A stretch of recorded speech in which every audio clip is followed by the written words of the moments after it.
Привет, друзья! Министерство обороны России показало воздушный бой дронов. Об этом сообщила студия Александра Рогаткина. Боевые возможности нового российского ударного беспилотника «Орион» были продемонстрированы на полигоне в Крыму.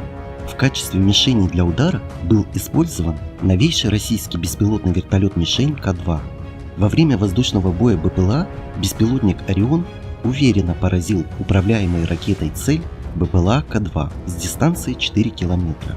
БПЛА «Орион» относят к средневысотным дронам с большой продолжительностью полета. Дрон может вести визуальную, радиолокационную или радиотехническую разведку, длительно патрулируя заданный район. Продолжительность полета «Ориона» 24 часа. На этом на сегодня все. Друзья, спасибо за просмотр. Мы осветимся.